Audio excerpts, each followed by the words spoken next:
étudier là-bas chez Shem Vever, quand il fit Esav, le Shvile Pinchas, Rav Friedman, pense que bien qu'il ait étudié déjà longuement chez Shem Vever, Shem, c'était le fils de Noach, Ever, son fils à lui, d'accord? Et donc, bien qu'ils aient étudié chez eux, il l'ait étudié chez eux longtemps, ici, il y avait une nécessité nouvelle qui impliquait qu'il s'arrête d'abord dans la yeshiva avant de prendre femme et qu'il s'y arrête 14 ans. Quelqu'un qui fuit quelqu'un d'autre, il fait pas un détour de 14 ans, d'accord?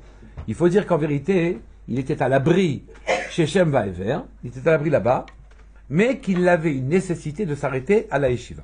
Pourquoi? Oui? Car il fallait apprendre comment vivre dans un milieu hostile, comment vivre parmi les goyim en restant intègre, en gardant sa tzidkout. Et comment ne pas apprendre de l'influence, inévitable, oui, que l'on a quand on vit chez les goyim. D'accord? On voit aussi, d'ailleurs, qu'on dit qu'à propos de Yaakov, il aimait beaucoup Yosef. Oui, Ben Zkunim. C'était un enfant de Zkunim, de sa vieillesse. Mais on dit non. Le Targum Onkelos dit que c'était un enfant Ben Hakim, oui, de sa sagesse, et qui lui a enseigné tout ce qu'il avait appris chez Shem Ve'ever. Et donc je vois que quand on te dit tout ce qu'il a appris chez Shem Ve'ever, on veut te dire qu'il lui a enseigné la Torah normalement, oui, mais qu'il lui a enseigné aussi ce qu'il a appris pendant les 14 ans qui précédaient, qui a suivi la sortie de Beersheba et qui précédait son arrivée à Haran pour aller prendre une femme. Donc il a enseigné tout à Yosef. Pourquoi a-t-il enseigné cela à Yosef?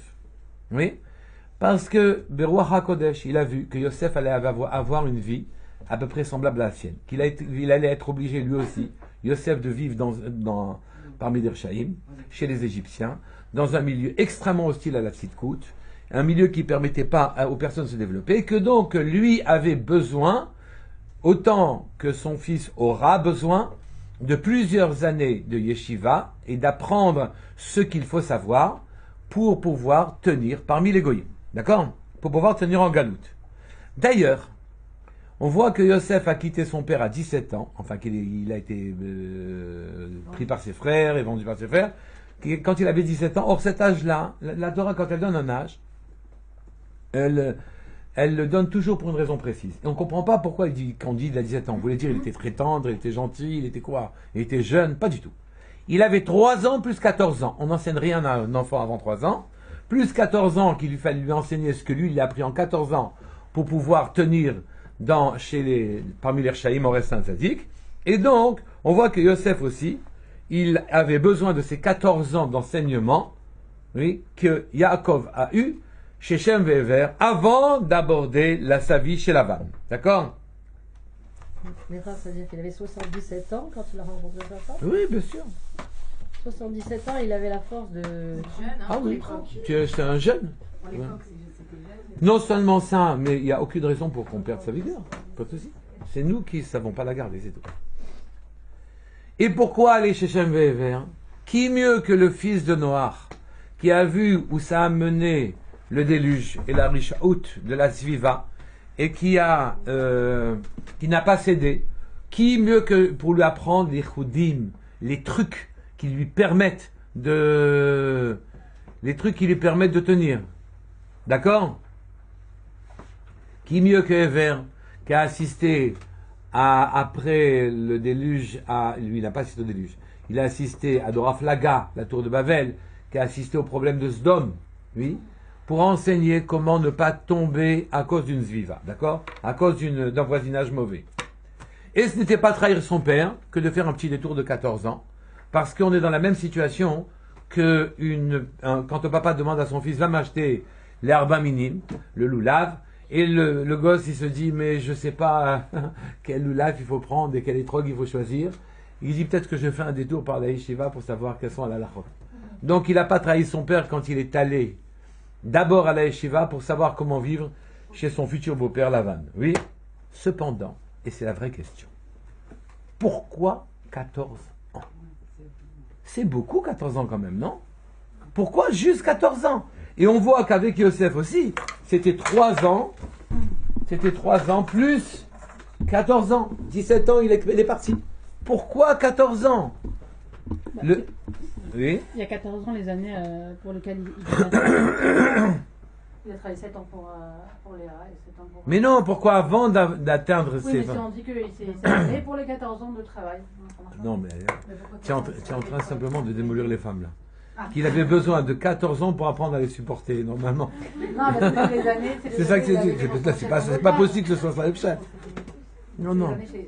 Il a besoin d'apprendre à vivre chez Lavan, parmi les Rechaïm, et il a besoin de 14 ans pour ça. Il n'a pas besoin de 14 ans pour apprendre comment vivre avec une femme. 20 ans chez Lavan, 14 ans, non? 21 ans. Ah, il est resté 7 ans encore après ça. Ouais.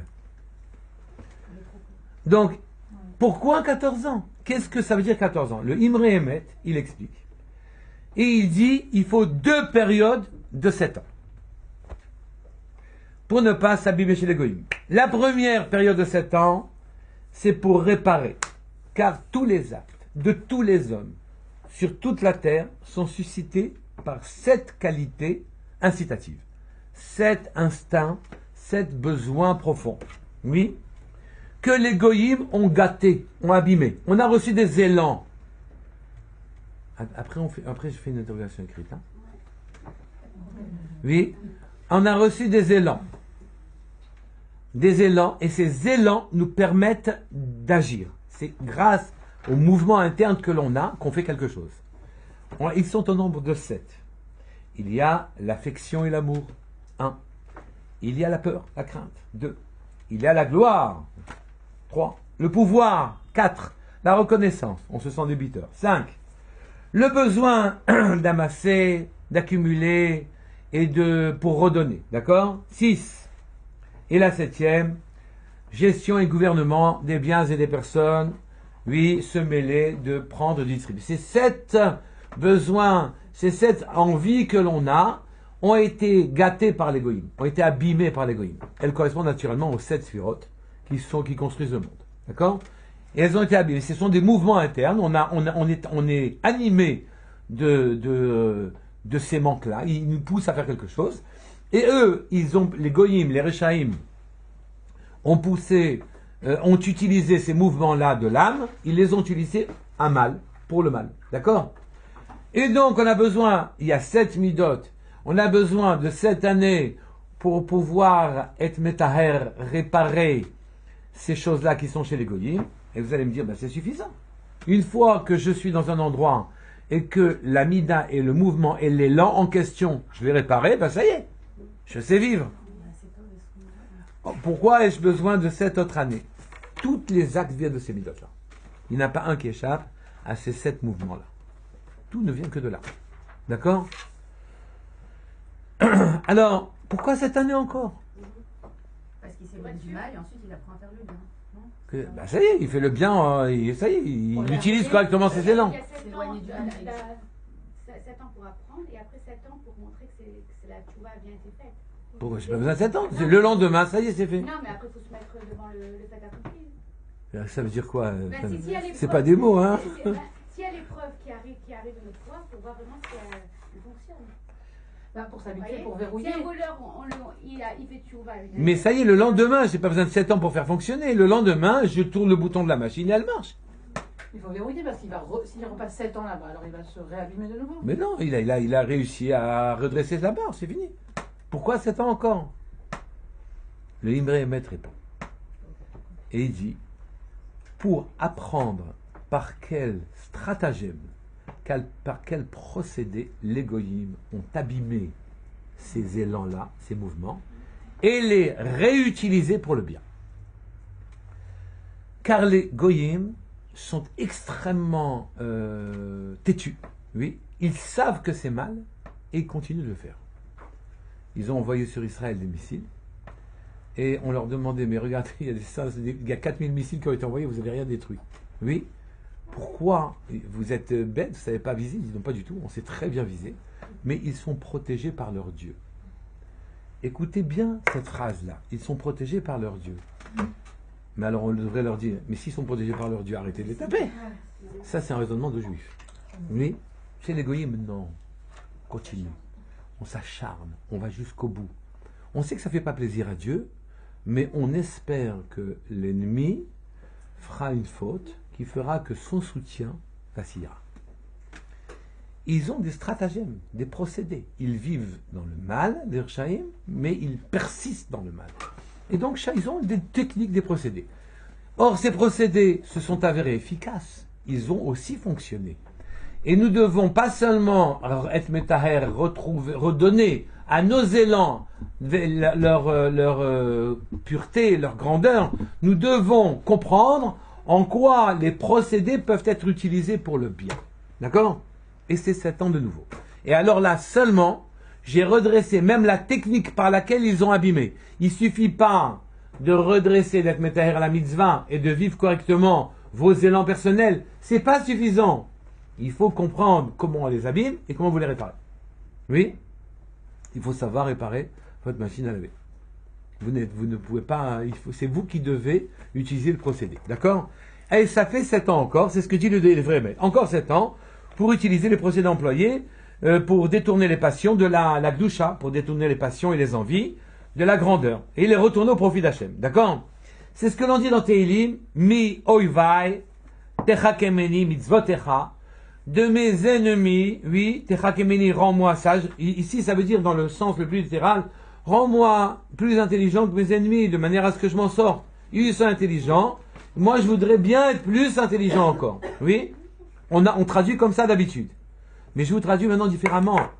Fais-moi prendre la chokhma de mes ennemis, ce qu'il aura déjà réussi, de manière à ce que je l'annexe à mitzvotecha, tes mitzvot. Je répète? Oui.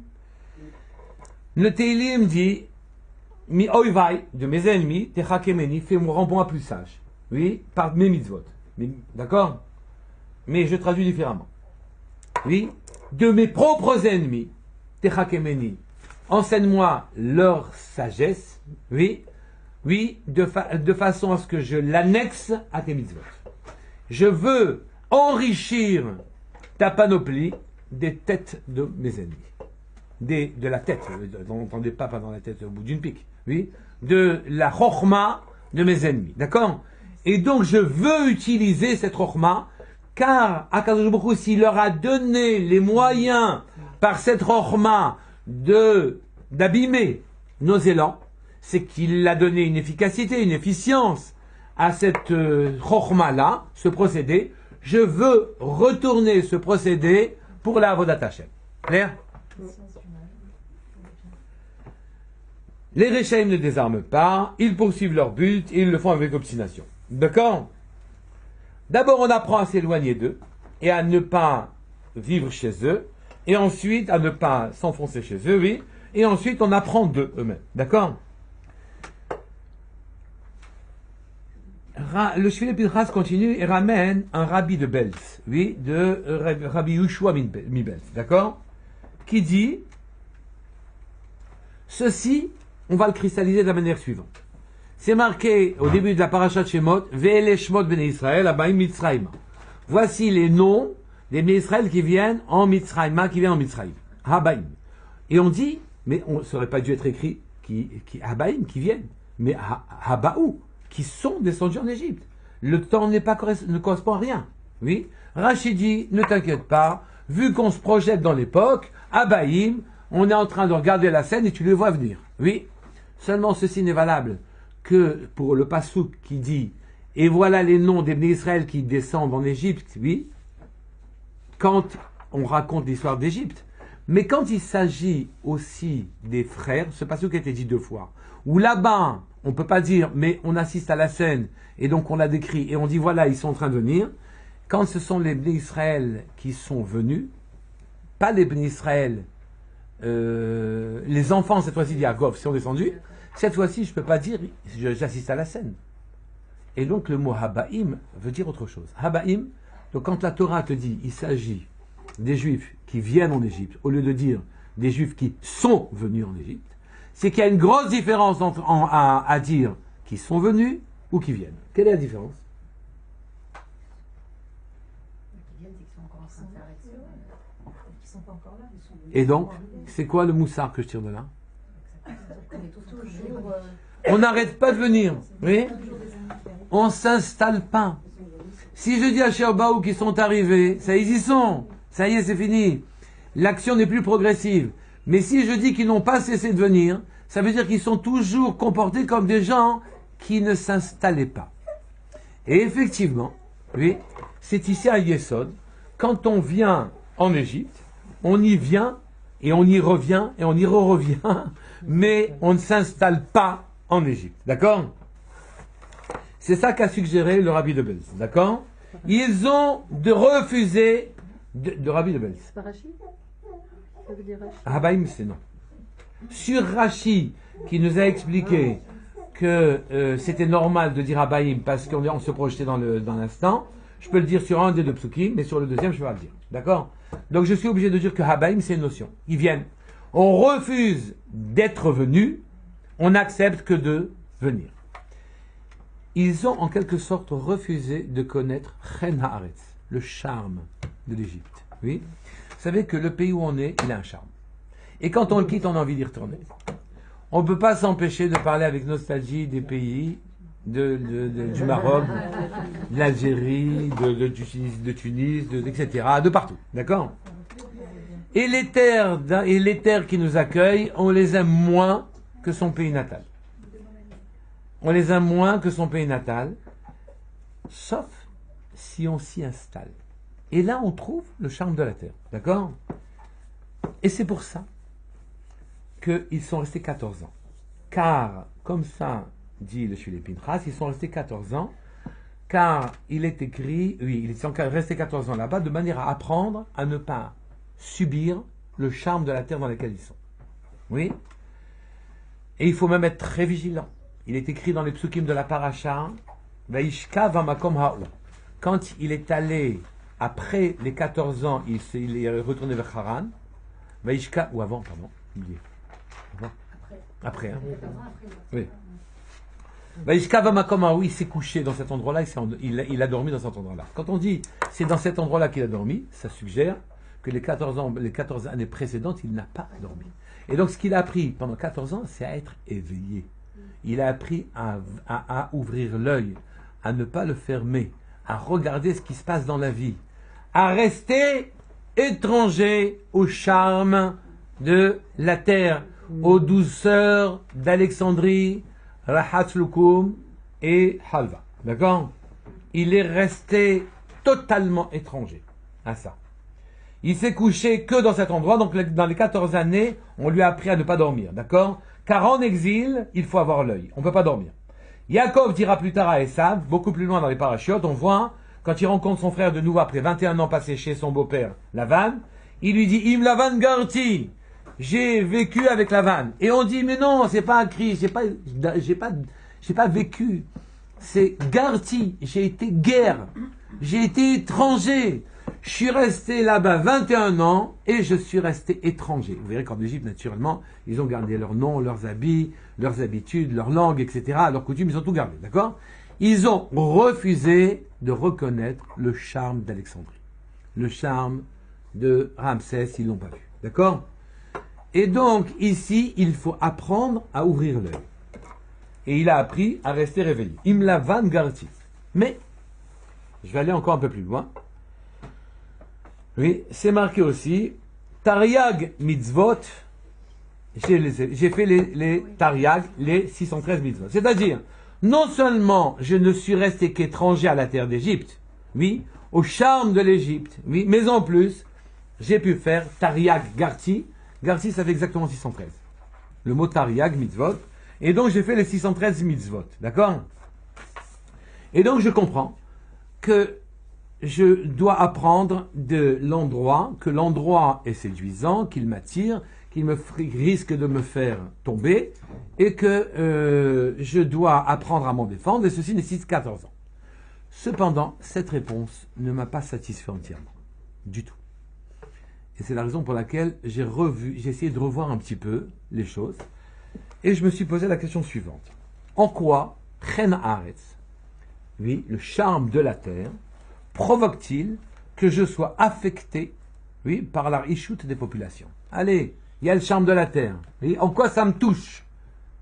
Pourquoi moi, je vais vivre sous influence, je vais céder à l'influence du pays dans lequel je suis? Quel est le processus par lequel je cède à cause du fait que le soleil, il est beau, que la mer, elle est belle, et que le désert ocre comme ça, il est sympathique, oui, et que je vis même à côté de mes voisins? En quoi je cède? Le charme de la terre me fait-il perdre ma mesure personnelle, d'accord? Et aussi, première question. Deuxième question, j'ai dit, mais oivai techakemeni, oui? De mes ennemis, je vais apprendre le chokhma, qui a été efficace et efficiente, je veux l'annexer à ma avoda, à moi, à mon travail sur terre, oui? Qu'est-ce que j'ai appris de là-bas? Que je dois me défendre et ne pas m'endormir? Qu'est-ce que j'ai appris de là-bas? Que je doive être étranger et être réveillé? Où est ce que je dois apprendre des goyim? Où est le me'oivai techakemeni? Oui? Peut-être que de ne pas m'endormir et peut-être que de me considérer comme étranger avec une obstination importante, ce n'est qu'une protection nécessaire, j'apprends rien d'autre, qu'une protection nécessaire seulement, et pas un enseignement pour mieux servir. Donc, où sont les enseignements?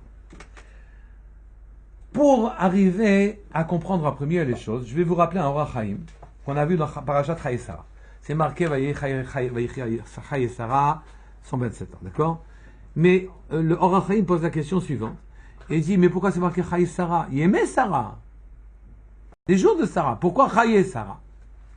Pas les vies de Sarah. C'est pas naturel de s'exprimer de cette forme-là. Pourquoi on dit les vies de Sarah? Et il répond, le Orach Chaim, il répond, Ki tzadikim mechayim et yemehem, les tzadikim font vivre leurs jours, vereshaim yemehem mechayim otam.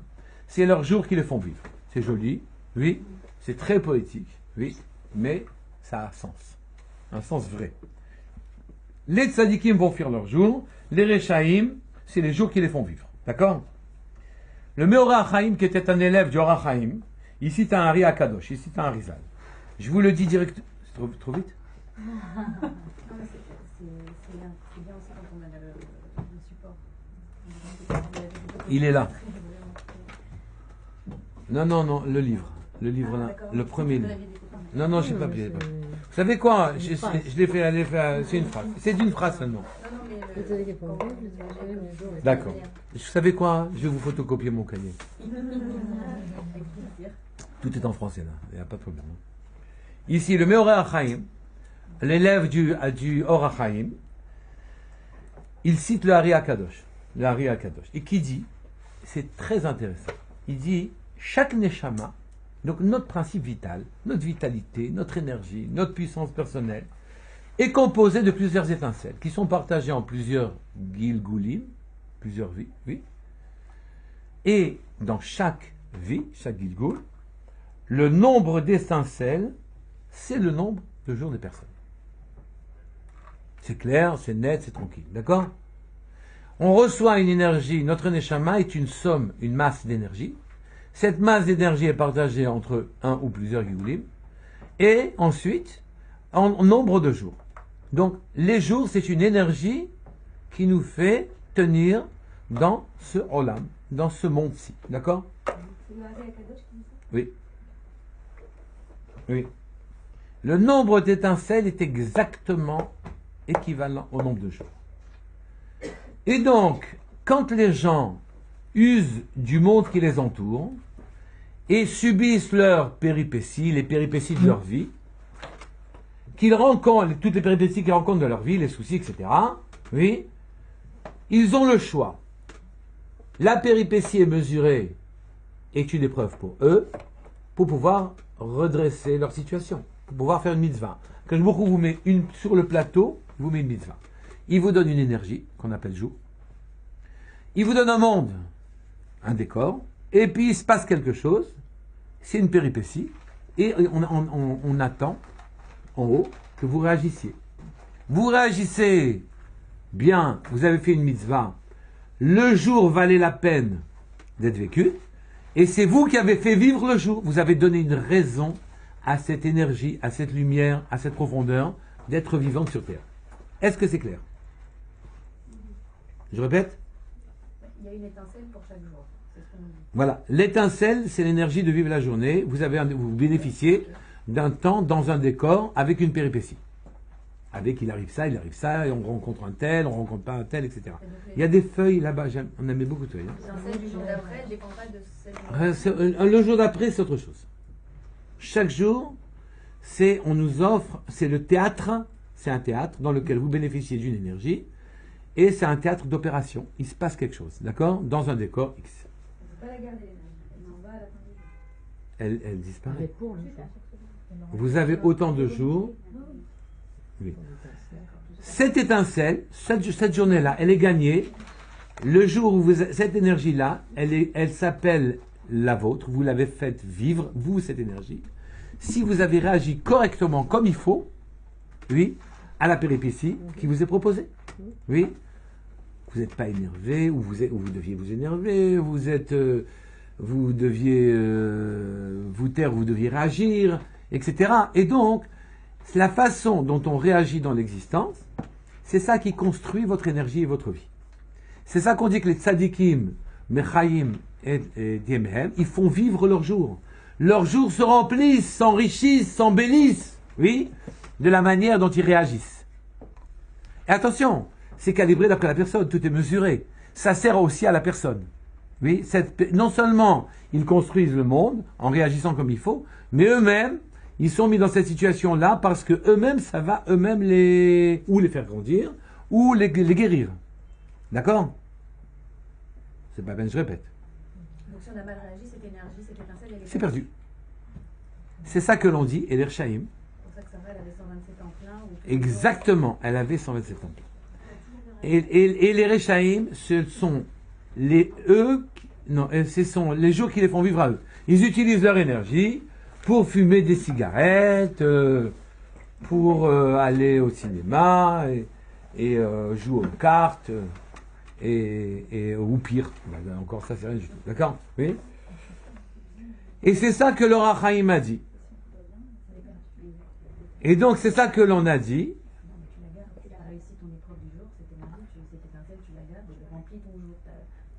C'est moi qui ai fait vivre cette étincelle. D'accord? Et ça s'inscrit dans une image globale et ça m'apporte à moi aussi des choses.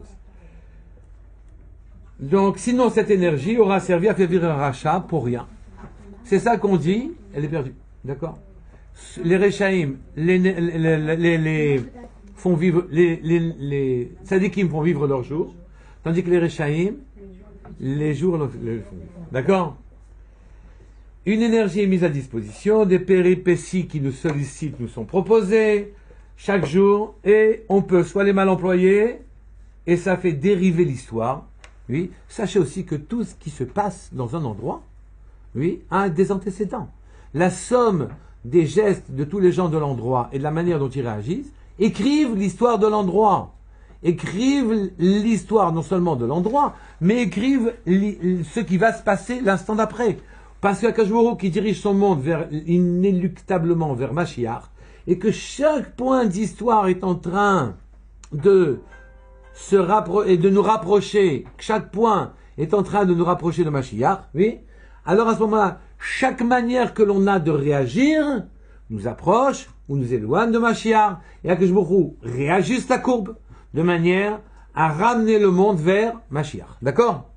Et donc, l'histoire de l'endroit est marquée par toutes les milliards de réactions chaque jour des milliers et des millions de personnes qui marquent de leur esprit ce monde-là. D'accord?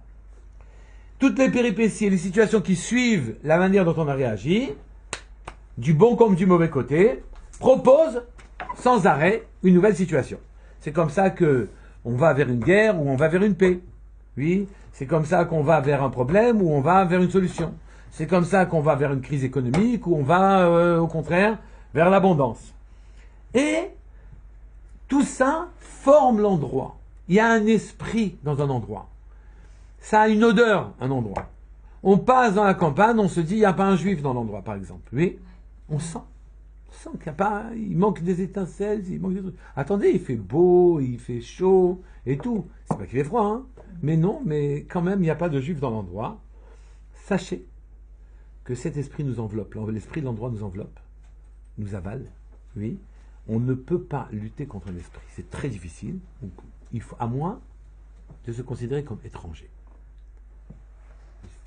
D'accord ? L'esprit s'est cristallisé avec toutes les intentions des gens de l'endroit. Il y a un esprit général comme ça. Et l'esprit de l'endroit a formé son histoire passée, présente et future. Et à ce moment-là, on est comme quand on vous raconte une histoire. Au début, vous n'avez pas envie d'écouter, mais quand vous écoutez, vous êtes pris. Quelqu'un qui regarde par la fenêtre, il n'y a rien à regarder. Il regarde des voitures passer. Eh bien non, il continue de regarder, parce que son œil accroche une scène, par ailleurs sans véniel, sans grande importance, mais non, on regarde. Et donc on est prisonnier de nos yeux, on est prisonnier de l'endroit, et donc ceci nous rend l'endroit séduisant et périlleux. Excuse-moi, la vitalité spécifique d'un lieu, elle est dans la terre même ou des personnes qui se trouvent dans ce lieu? Je ne suis pas sûr de ce que je dis, mais je vais vous dire que l'essentiel de la vitalité est extérieur à nous. C'est-à-dire que nous n'avons de vitalité que ce qui nous permet d'utiliser la vitalité extérieure. Donc elle est dans le lieu. Tout est à l'extérieur. Je mange beaucoup plus que ce que je pèse. Je bois beaucoup plus que ce que je pèse. Je respire beaucoup d'air, beaucoup de volume d'air dans la journée, beaucoup plus que mon volume à moi. En vérité, j'ai ce qu'il faut comme énergie pour pouvoir capter ce que j'ai à l'extérieur. Pour vous dire très simplement, quand je me suis posé la question, je me suis dit que si Akadosh Baruch Hu nous a fait avec des manques, si jamais il n'y avait pas plus à l'extérieur qu'à l'intérieur, ça ne s'appellerait pas un manque. Puisque si mon énergie était satisfaisante pour moi, je ne sentirais pas ça comme un manque. Donc, clairement, j'ai moins de puissance que ce que je suis contraint constamment d'aller chercher à l'extérieur. C'est valable pour tout. Pour ne pas être dépressif, pour ma psychologie, pour ma gdoucha. Tout est à l'extérieur et Akadosh Baruch Hu me propose la situation dans laquelle je capte les choses et je vais les chercher. Ça répond ? Donc ici, je me retrouve dans un endroit séduisant, qui m'enveloppe, qui est périlleux, oui, qui m'enveloppe de son esprit, qui m'enveloppe de son histoire. Les Arabes racontent Khraft ben Sultan. On raconte les histoires de la fille du sultan. Qu'est-ce qu'elle a fait? Elle a pris le chat, il a ramené le chat, il l'a retrouvé, elle était chez le coiffeur et tout le monde raconte. Et l'autre, elle n'a pas pris son chat, elle n'a pas été chez le coiffeur aussi. Non, mais c'est la fille du sultan, elle est allée chez le coiffeur. Oui. On est prisonnier d'un esprit et d'une histoire. On ne peut pas faire autrement que de la vivre, sauf à avoir l'attitude exacte, adéquate qu'il faut avoir pour pouvoir vivre sa propre vie. Je vais ajouter encore un élément. Ça va? Le château tient. Oui? Ben, d'autre part, aujourd'hui les journaux ils sont on est noyés de bêtises, qu'est-ce qu'on s'en fiche? Quoi? C'est le prince d'Angleterre. Voilà, exactement. Il est allé là, il n'est pas allé là, etc. Dans le Zohar, le Parashat Toldot. Dans le Zohar de la Parashat Toldot, donc la Parashat qui vient de passer. On nous dit, je vous le montre si vous voulez, ou je vous le photocopie si vous voulez. Oui. On nous dit qu'Hachem a créé le monde jusqu'au moindre détail grâce aux lettres de Torah. C'est-à-dire que le monde n'est qu'une allégorie, un vêtement des lettres de Torah. Oui. Après, on ne les perce pas à jour. Ça nous convient les vêtements, surtout que les femmes elles aiment les vêtements d'une manière générale. Et donc, tout le monde aime les vêtements. Parce qu'on ne sait pas percer à jour ce qui se cache derrière. Vous essayez de se rattraper. Hein? Vous essayez de vous rattraper. J'admire les femmes comme elles arrivent à vous donner une mauvaise conscience. C'est un championnat du monde. C'est là où on dit que la Torah, c'est une combinaison. Même des fois pas des combinaisons, mais une lettre, elle peut créer quelque chose. La vitalité, c'est les lettres. Dieu a parlé, il a dit des mots, ces mots sont composés de lettres, ces lettres ont une vitalité, et c'est comme ça que vous avez la mer, les cieux, les arbres, les animaux, les trucs, etc. ils sont qu'un habit d'une lettre ou d'une combinaison de lettres, d'accord? Comme ça dit le Zohar dans Parashat Toldot. Et derrière chaque chose que vous voyez, il y a des lettres. Si vous avez l'aptitude, ben vous saurez voir les lettres. Si vous n'en avez pas l'aptitude, ben elle viendra un jour, d'accord? Et donc, c'est la lettre de Torah qui donne existence à chaque chose, d'accord? Et ceux qui étudient la Torah, ceux qui vont parler de Torah, ceux qui font des divrei Torah, oui, dans leurs efforts pour percer le sens littéral ou le sens profond des textes, dans leur effort pour faire vivre les lettres de Torah, les animer, oui, eh bien, évidemment, vous comprenez qu'ils font vivre le monde, puisqu'ils animent les lettres du monde. La vitalité du monde étant fournie par les lettres de la Torah, les Juifs et les gens qui étudient la Torah d'une manière générale, oui, animent les lettres du monde entier. Les récoltes sont plus abondantes, la vie est normale, le bonheur remplit le monde, etc. grâce à ceux qui étudient la Torah. C'est ça que l'on dit Al-Tikré, Banaïr et la Bonaïr. Ne lis pas, ce sont mes enfants, mais mes bâtisseurs. Le monde, ils l'entretiennent en quelque sorte, d'accord? Il fournit, la vitalité au monde est fournie grâce aux lettres, et en étudiant les lettres en question, en formant des mots quand on étudie, on est en train d'apporter au monde sa vitalité. C'est pour ça que dans les endroits où on étudie, on est heureux, et la matière ne manque pas, on ne sait même pas pourquoi, on s'en sort, quoi. Il reconstitue l'étudiant en Torah, le monde par son étude. Il réanime les lettres des êtres animés ou des êtres inertes. Il réanime, oui. Un bonhomme, il est au bord d'un précipice, le Ben Torah est en train d'étudier, la falaise ne s'effrite pas, oui. L'instant d'après, il s'en va, la falaise s'effrite. Oui, elle c'est dû à quoi? La vitalité qui a été donnée à la falaise pour soutenir la personne qui est là à côté, parce qu'il y avait quelqu'un qui étudiait. Pas ça aurait fait de la peine, etc., etc. D'accord? Donc, tout est affecté par l'étude de la Torah. Et la façon dont les situations aussi sont des lettres de Torah.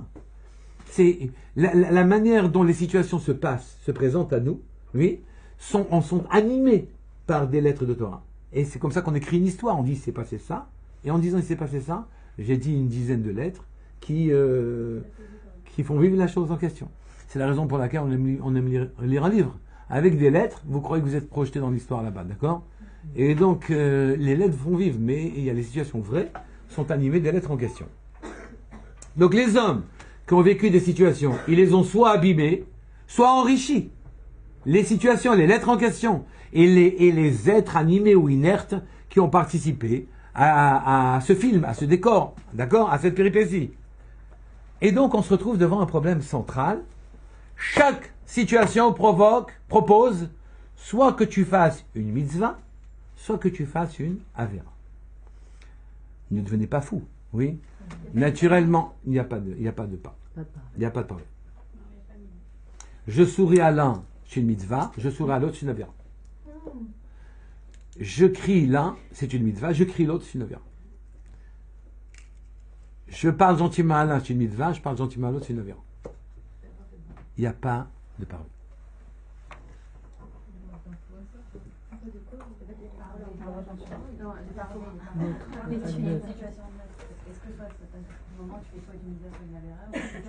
Est-ce que de la situation on va tirer son profit? Ah oui, comprenez qu'on n'est pas bête. Oui, comprenez qu'on n'est pas bête. Est-ce que je vais tirer un profit personnel de la situation? Ou quand je fais rien, que quand je dois agir, c'est une avéra. Ou quand j'agis, quand je devrais ne rien faire, c'est une avéra ainsi aussi, naturellement. Hein. Naturellement, tout ça pour un profit personnel, un profit corporel. On fait rien pour rien. On sait ce qu'on fait. On en tire une stabilité par rapport à des idées, on en tire en confort, mais ou bien j'ai fait un profit personnel, ou bien un tikkun, une réparation. Surgissent d'en haut des situations, des péripéties dans votre vie qui nous sollicitent, oui, et qui nous disent, allez, répare, qu'est-ce que tu vas faire? Il y a des malachim qui sont assis au balcon comme ça, en train de regarder, qu'est-ce qu'ils font? Ils surveillent la rue. Comme ça, il y a des gens qui sont toutes là à la fenêtre, ils surveillent la rue.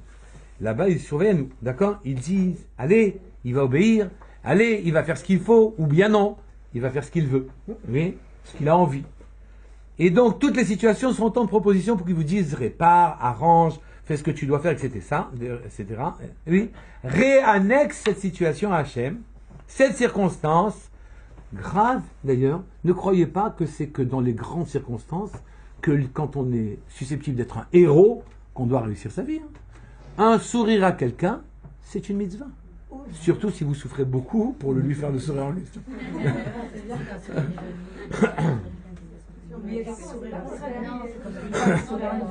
Souris à un homme pour le séduire.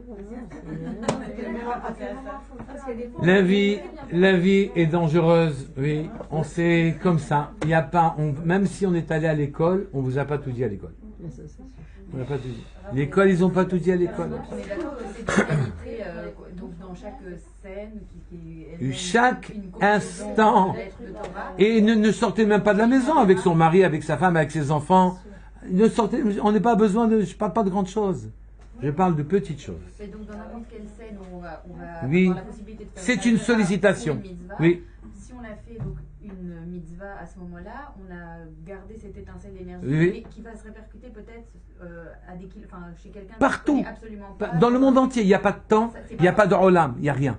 Il n'y a rien. En vérité, c'est une fausse situation, c'est un mirage que vous avez devant les yeux. Donc chaque prière oui. ou chaque chose que je fais, même si elle ne réussit pas pour la personne pour qui j'ai prié, forcément elle va apporter... Mais d'ailleurs, que je me qui vous connaît, il dit il ne va pas prier pour un tel. Tu sais quoi, je vais lui faire prier pour un tel. Donc il y en a un malheureux qui a pris une claque pendant ce temps-là, à cause de vous, oui. Et on a besoin de prier pour quelqu'un. Et si l'acte est fait, on dit... et c'est quoi? Si on a fait un acte et on sait que ça ne va pas, on dit mais on se rattrape tout de suite après. Eh bien c'est bien, c'est bien, bien sûr. Pour que ça s'insère. Pour que ça s'insère. Si on dit, je suis un très grand sadique, hein, t'as vu, je t'ai dit Mechila alors que tu ne le méritais pas vraiment. Ou bien je le pense. Et donc, c'est pas facile.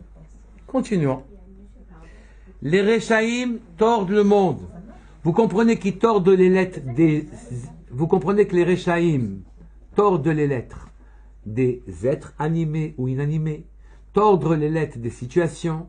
Ils amènent l'histoire du monde de manière tordue devant leurs yeux, à des trucs tordus, oui. Et les tzadikim, ils créent l'histoire de Mashiach, oui. Mais, car il y a toujours un mais, on n'apprend pas tout à l'école, oui. Il y a un piège.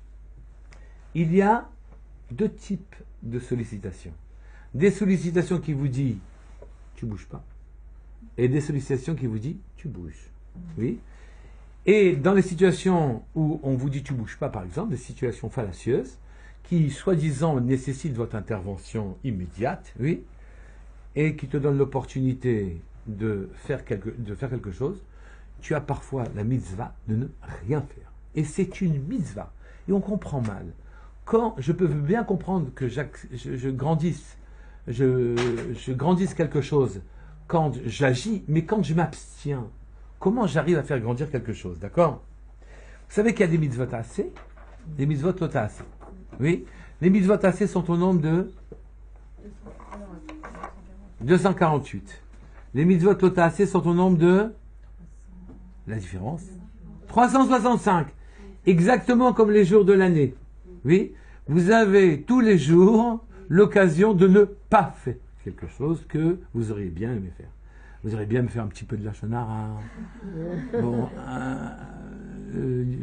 faire un coup en douce à quelqu'un, etc. Tous les jours, vous devez vous abstenir. En quoi, quand je m'abstiens, oui, ça s'appelle une mitzvah. Ça s'appelle, je fais pas, mais ça s'appelle pas une mitzvah. En quoi ça s'appelle une mitzvah, d'accord? Est-ce qu'elles ont la même valeur? C'est plus dur. Bien sûr qu'elles ont la même valeur. Ah oui, bien sûr. Enfin, elles sont c'est pas ça qui fait la différence. C'est pas d'un côté les longs tassés, ils sont. Il n'y a pas de. Non. Elles ont la même valeur. D'ailleurs, je vais compliquer un peu le problème. Je vous avais dit tout à l'heure avec David Ameller, on a 248 membres. Les 248 membres sont affectés par les mitzvot assez. Quand je n'ai pas fait ce que je dois faire, oui, à ce moment-là, le membre s'atrophie, ou il y a Khalila, ou il y a un problème. D'accord? Il y a 248 membres, et les membres, très logiquement, sont en face des situations où je dois faire. Les membres, c'est pour faire. D'accord? Et il y a 365 tendons, ou plus exactement nerfs. Le guide anaché, par exemple, c'est un nerf. Oui. Il y a 365 nerfs, et là j'apprends, je regarde de manière étonnante, que ce qui est mis en face des abstentions est le nerf, l'énergie, ce qui permet de se mouvoir. Comme si j'ai deux choses. Le membre qui est mu par une énergie, mais que l'énergie elle est contenue et elle n'est pas employée, elle est contenue dans les 365 abstentions. Je répète? Oui, je répète, je sais que je répète. Oui. J'ai 248 membres, ce qui me laisserait penser que l'action est liée à ces membres-là. Oui. Mais je m'aperçois que l'énergie, elle est dans les 365, oui, abstention. Puisque c'est là-bas que se situent mes nerfs et mes guidim. Mes guidim relient les os pour pouvoir bouger. Mes nerfs donnent l'énergie et transportent l'énergie, oui.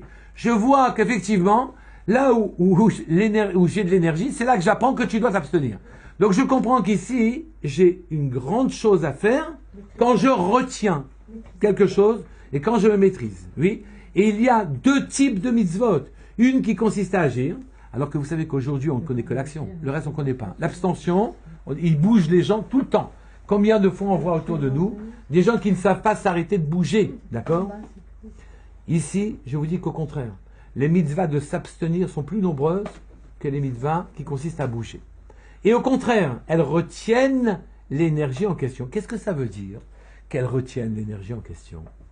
Ça veut dire qu'en vérité, quand on me dit par exemple que quand je vais en Égypte, je dois être étranger, je ne dois pas me mêler à la population, que je ne dois pas me mêler aux Réchaïm, que je dois m'abstenir de copier leurs mœurs, leurs habitudes, de m'investir dans leur histoire, je vois une longue liste d'abstention, oui, une longue liste d'abstention, pour ne pas me trouver prisonnier, pris au piège, oui, d'une culture qui n'est pas la mienne, d'un destin qui n'est pas le mien, oui.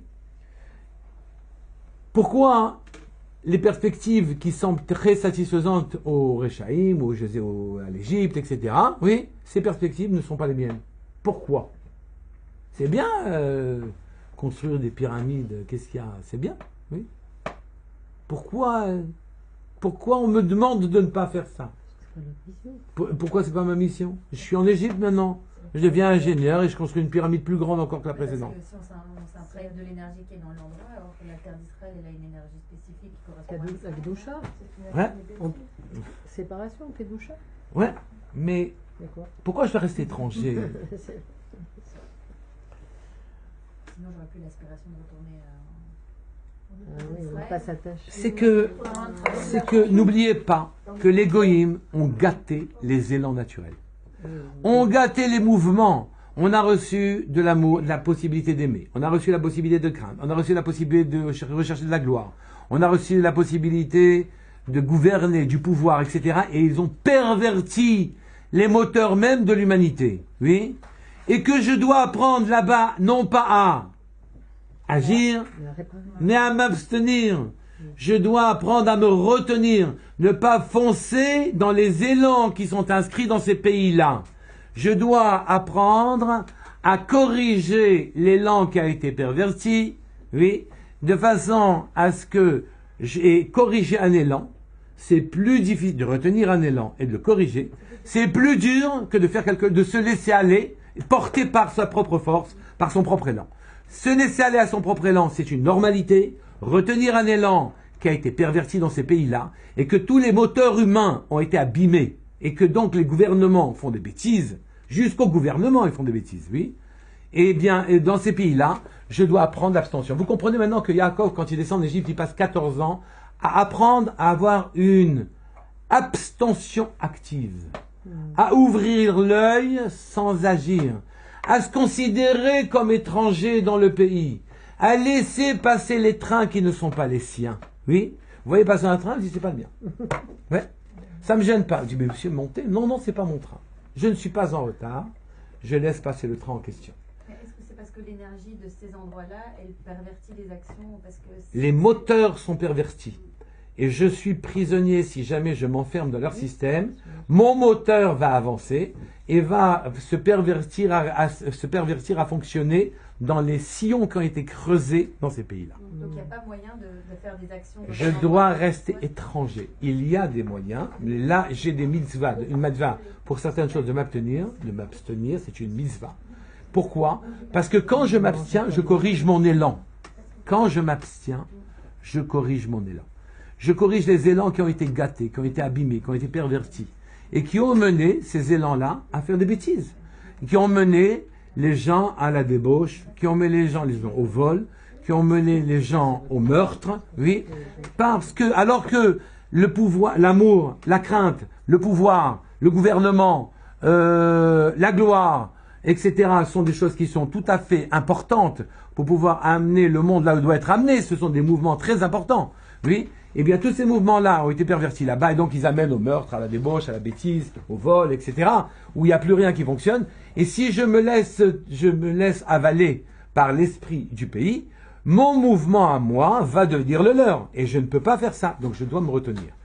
En apprenant à me retenir, je fais pas seulement que je corrige leur élan, c'est que j'utilise leur perversion à eux pour pouvoir agrandir ma force de rétention qui me permette à moi d'avoir un élan parfaitement, je sais pas quoi le mot, Dirigé. contrôlé, dirigé. Voilà. C'est le taekwondo. D'accord. Alors on vote. Enfin, et je finirai là-dessus. Ah, c'est parce qu'il est long le jour là. Je finirai là-dessus. Voter. Voilà. Participer à leur vie politique. Être étranger, oui, être étranger dans un pays, c'est ne pas s'enfoncer, ne pas se complaire dans la matière de ce pays, dans la matière de ce lieu-là, même s'il y a des lettres, de les réagencer les lettres de l'endroit, en corrigeant l'élan qui lui-même n'est qu'une somme de lettres, et que quand j'étudie la Torah dans cet endroit-là, que je ne fais pas les bêtises en question, je corrige les lettres de l'endroit, je réorganise les fonctionnements de manière à ce qu'ils mènent de nouveau dans une direction divine, mais, et c'est là le plus grand chidouche au bout du compte, mais, aller en galoute, c'est une grande chose. Pourquoi aller en galoute, c'est une grande chose? Parce que si jamais vous tombez, vous faites avaler, vous prenez une claque. Donc on peut pas, c'est comme un marécage, oui. Si jamais vous mettez les pieds dedans, au début, c'est assez agréable, c'est boueux, c'est mou, etc. Et après c'est salissant, c'est dangereux, désagréable, oui. Et on vous le fait sentir. La galoute, elle est là pour que elle vous offre de vous assimiler, et dès que vous vous assimilez, elle vous vomit. Donc la galoute est une très bonne école, oui, est une très bonne école. Et qu'est-ce que j'apprends en galoute? J'apprends à mettre la distance exacte, précise, oui, pour utiliser le monde dans lequel je vis comme un terrain de décollage et pas comme un terrain d'atterrissage. Oui, je dois vivre entre ciel et terre avec une mesure précise qui m'est personnelle et qui dépend des personnes. Oui, je dois garder l'œil ouvert. Je dois, je sais pas comment vous dire, je dois me sentir étranger à la situation de manière à pouvoir me diriger et me mettre à exacte distance. Oui, qui me permettent, pour utiliser le terrain comme un décollage et pas comme un atterrissage. Le décollage nécessite un terrain. Si j'ai pas de situation à partir de laquelle j'agis, je peux rien faire. Il me faut des péripéties, d'accord? Et ensuite, elle me projette, elle me propulse. Quand vous avez un problème, c'est bien. La manière dont vous allez réagir, ça va vous permettre d'aller loin. Bezrat Hashem Yitbarach. D'accord? Donc, le décollage nécessite un terrain. Oui. Le décollage nécessite de l'énergie, de la force, de la volonté. Oui. Et on puise tout ça dans le monde d'en bas. Oui. En s'abstenant de s'investir dans des perspectives qui nous sont étrangères, ou étrangères à notre projet. Oui. Ou bien néfastes à notre vie. En faisant précisément et seulement ce que l'on doit faire pour puiser l'énergie et l'étincelle que l'on devait capter. C'est à ça que sert la galoute. Donc quand je descends en galoute, maintenant je comprends ce qu'il a dit le Imre Emet. Quand il a dit qu'il fallait 14 ans, oui, pour pouvoir purifier l'endroit, purifier les 7 midotes qui font que les 7 moteurs qui font que les hommes agissent. Et deuxièmement, oui, donner une puissance à ces moteurs en utilisant même les procédés par lesquels on les avait détournés, on les avait pervertis, et améliorer leur fonctionnement de manière à ce qu'ils incluent la perversion, mais pour le bien. Enfin, le procédé, mais pour le bien. Le procédé de perversion, mais qu'il l'inclut pour le bien. Et ceci m'apprend donc en galoute, de la chorma même de ceux qui ont détourné les moteurs qui font marcher l'humanité, j'apprends de eux, non seulement que je dois m'en écarter et me sentir étranger, mais d'apprendre de leurs procédés même qui ont été efficaces pour détourner les midotes les mobiles, les fonctionnements de du monde, oui, pour les enrichir, oui, des expériences qui ont été faites en sens inverse pour la Avodat Hashem. Voilà ce que dit donc le Imre Emet quand il dit il fallait 14 ans. 7 ans pour purifier, ne pas tomber, se sentir étranger. Oui, et 7 ans pour mettre l'exacte distance où vous pouvez utiliser le terrain de la galoute comme un terrain de décollage pour votre personnalité en captant toutes les énergies que vous pouvez avoir là-bas. Point. Est-ce que vous avez des questions? Oui, ça veut dire qu'une fois qu'on est arrivé Vous pouvez là-bas, poser des questions. Maintenant, une fois qu'on est arrivé là, le but c'est de retourner en Israël. ouais, c'est de vivre sa vie bien. Quoi. Une fois qu'on a fini cette galoute-là. Vous savez qu'on dit, vous que Israël, c'est pas ce que vous croyez. En Israël, il y a de la galoute aujourd'hui. Une grosse galoute, une grande galoute. Il y a des gens qui sont vraiment tordus. Il y a des gens qui c'est pas facile. La galoute, Israël, c'est un état, un monde dans lequel vous vivez. Israël, naturellement, c'est privilégié en Israël. Mais sachez que dans tous les bâtis midrashot où on apprend sérieusement les choses, vous avez Israël. D'ailleurs, ils seront tous transportés, puisqu'ils sont des coins d'Israël. Ils seront tous transportés au moment du Mashiach. On dit qu'il y aura Tocqueville à Jérusalem. Les attachés. Non, c'est des frères d'Israël ici, c'est-à-dire là où tu étudies en Gallo, C'est tu fais le monde, la terre, le terreau d'Israël, là où tu fais attention à tout ce qu'on vient de dire maintenant. À ce moment-là, ça crée le Olam qui s'appelle Israël, la ville qui s'appelle Israël, le pays qui s'appelle Israël, il est créé ici. Évidemment, c'est mieux de le faire là-bas. Mais de toute façon, tout ça sera transporté en Israël. Donc Israël, c'est pas un caillou. Israël, c'est une attitude, c'est une histoire, c'est une péripétie vécue comme elle doit être vécue. C'est un devenir personnel, Israël. C'est ça, Israël. la terre elle-même, elle a quelque chose de particulier. Et qu'on n'en a pas extérieur. Mais en dehors de ça, ça dépend de nous. Et d'ailleurs, on peut utiliser cette gloucha pour le contraire de ce qu'il faut. Regardez là-bas ce qu'il y a. Mais Rav, C'est la rue de Tel Aviv. est-ce qu'on doit participer à leur système politique? Non. Voter, tout ça? Voter, oui, parce qu'on se défend, mais aller faire le politique, ça n'est pas du tout évident. Non, mais je parle, on est en pleine période électorale. Moi, j'irai voter, mais par contre, j'aime pas du tout quand des juifs se mettent à vouloir être président ou vouloir être. C'est pas notre truc à nous, on n'a rien à voir là-dedans. C'est pas notre projet. C'est n'importe quoi. C'est n'importe quoi. C'est pas notre vie là-dedans. C'est pas notre vie. Maintenant, voter, c'est la petite ishtadlout pour dire je voudrais que ça se passe bien pour nous, c'est tout sans plus. C'est comme aller chez l'épicier, quoi. Et acheter du lait de la journée. C'est ça. Non.